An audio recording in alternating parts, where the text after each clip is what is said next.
Assalamualaikum warahmatullahi wabarakatuh. Kembali lagi bersama aku Nasrul Nasidik, dan di video kali ini aku akan melanjutkan apa yang aku sebut kemarin, yaitu form validation di C4 atau di backend. Kalau sebelumnya kita sudah bisa memvalidasi untuk bagian form secara real time, di sini kita menggunakan JavaScript. Dan di video kali ini aku akan membuatnya di dalam si model.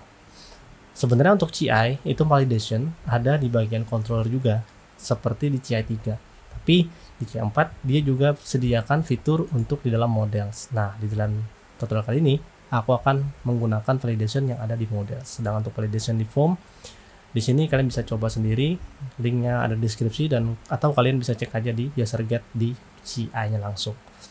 Jadi bagaimana caranya? Langsung saja.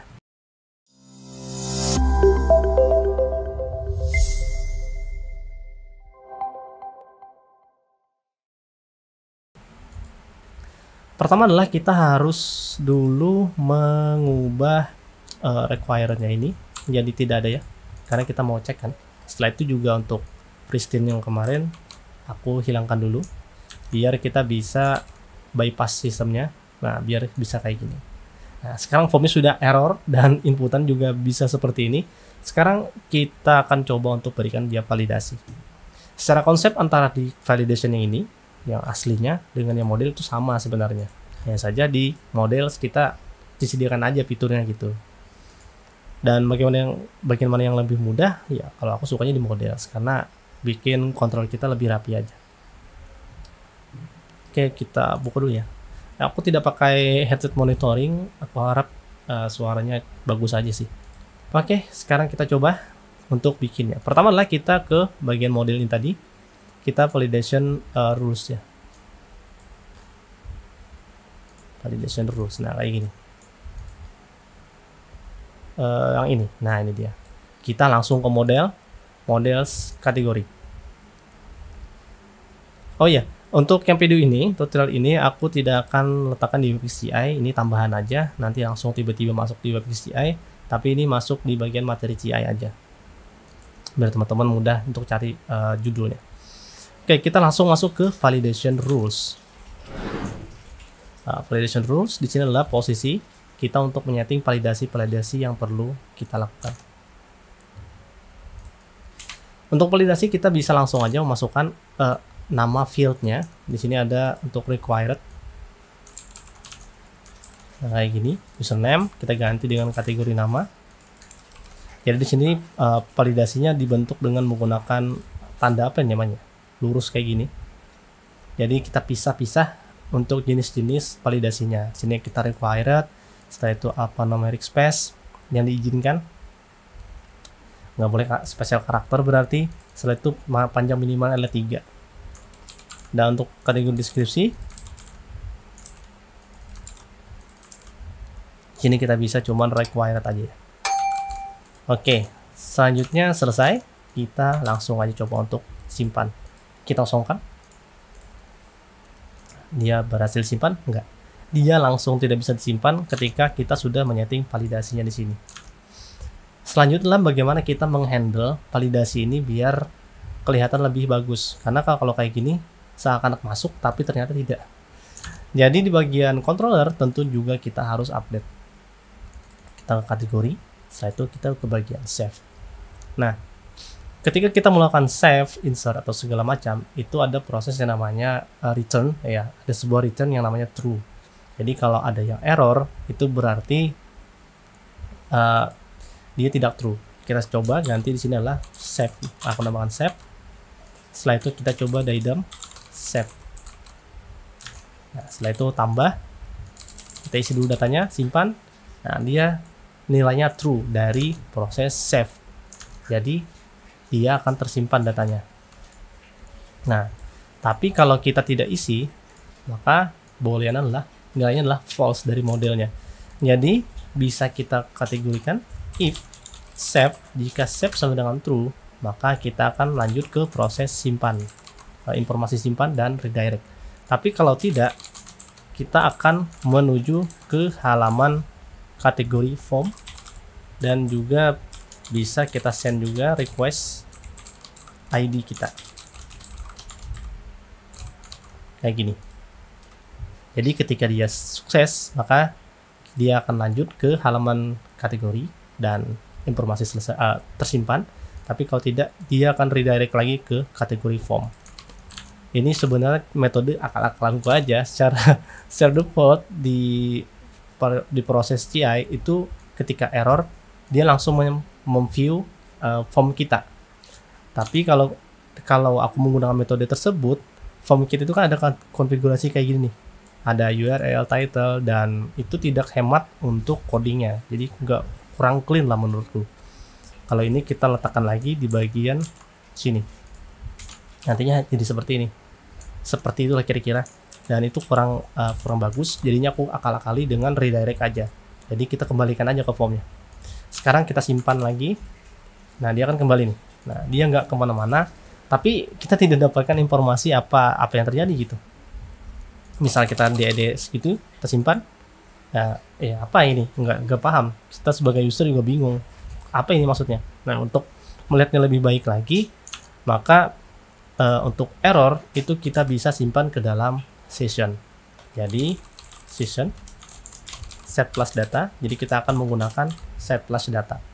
Nah, untuk error sendiri itu di CI ketika kita dapatkan error, dia akan seperti ini, model error. Itu adalah deskripsi tentang keerorannya. Kita coba ya.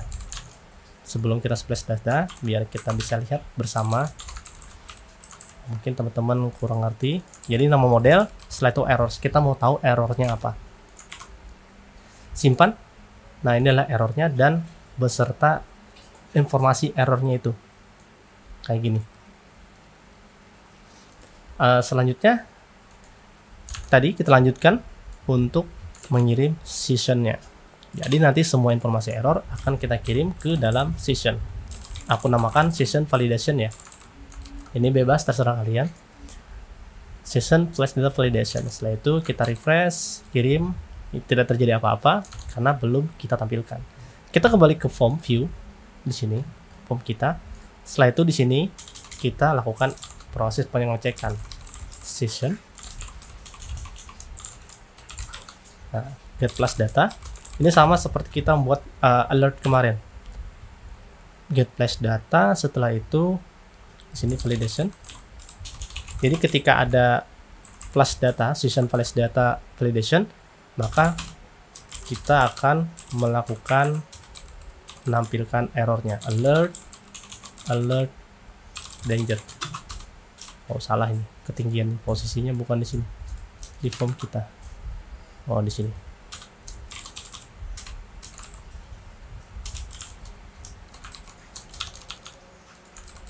Nah, kayak gini. Setelah itu tinggal kita for each error kita.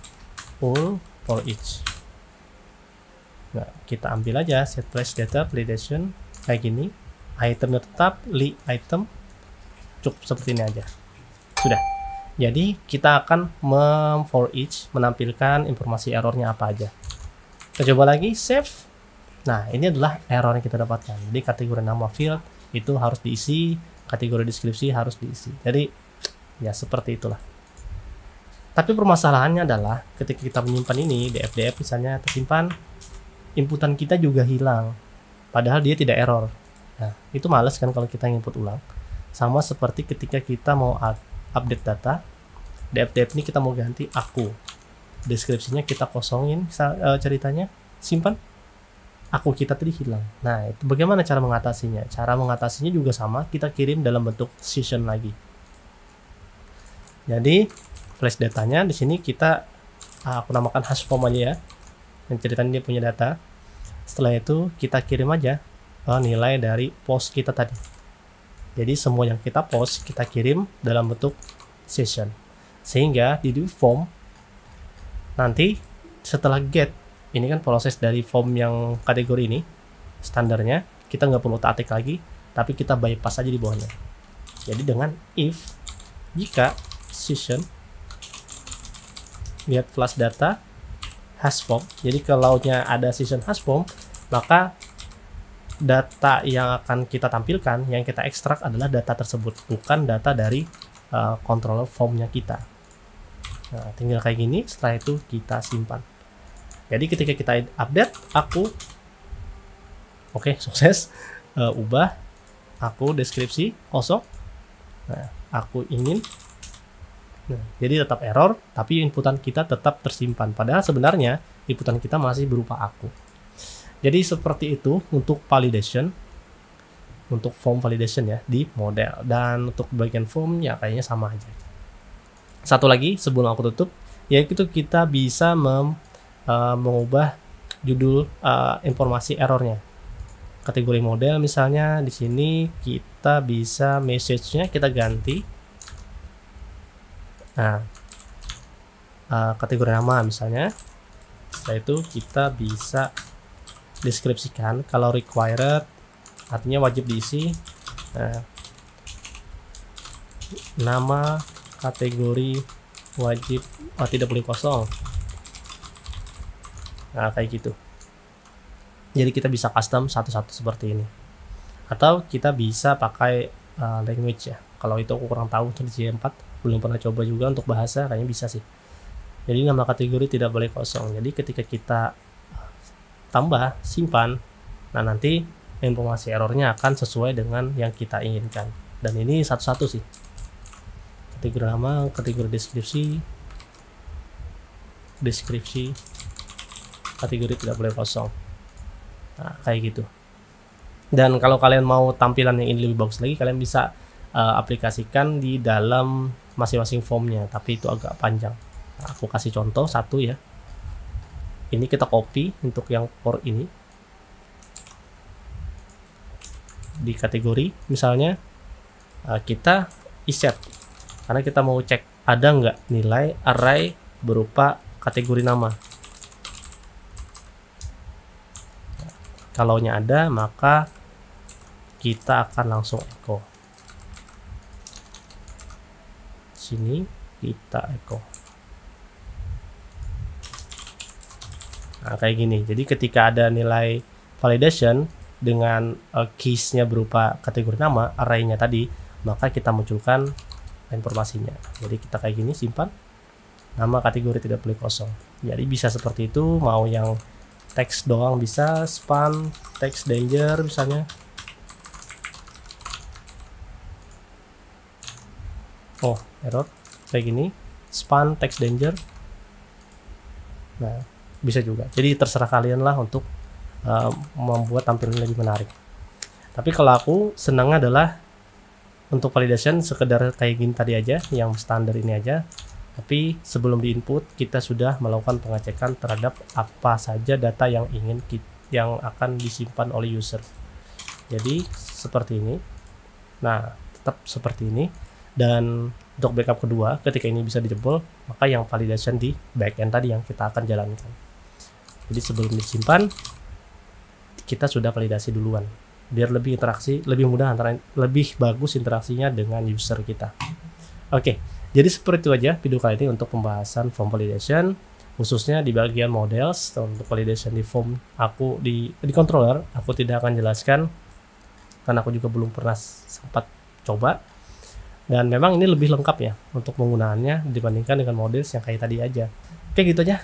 Sampai ketemu di video selanjutnya. Selamat menjalankan ibadah puasa bagi teman-teman yang menjalankan. Assalamualaikum warahmatullahi wabarakatuh.